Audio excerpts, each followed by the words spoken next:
ఈ కాలంలో అబ్బాయిల కన్నా ఇలాంటి బజారీ లంజలే ఎక్కువ ఉన్నారు.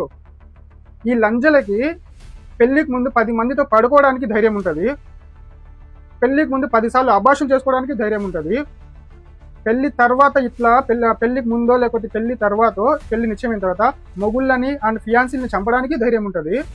అదే ధైర్యము మీ తల్లిదండ్రుల్ని నేను ఫలానా వాడిని లవ్ చేశా, ఏ కాస్ట్ అయినా పర్లేదు, ఏ రిలీజన్ అయినా పర్లేదు, నాకు వాడిని ఇచ్చి పెళ్లి చేయండి అని చెప్పడానికి ఆ ధైర్యం ఎక్కడ పోయింది? చంపేంత ధైర్యం ఉన్న మీకు మీ తల్లిదండ్రుల్ని ఎదిరించి పెళ్లి చేసుకునే ధైర్యం మీకు లేదా?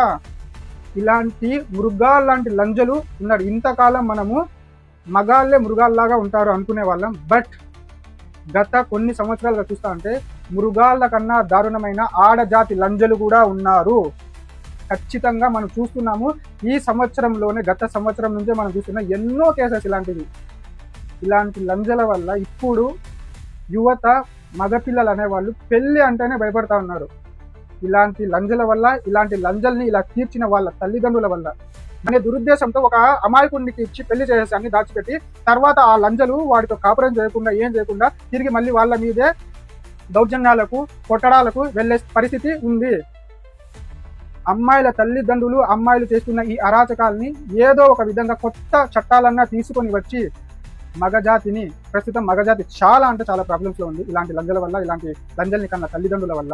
మీ అమ్మాయి జీవితం బాగుపడాలని, మీ పరువు పోకూడదని, మీరు మీరు మీరు అని ఆలోచించి చేసే దానిలో మీరు అవతల ఒక కుటుంబాన్ని నాశనం చేస్తూ ఉన్నారు. అదే విధంగా మీ అమ్మాయి జీవితాన్ని కూడా నాశనం చేస్తూ ఉన్నారు.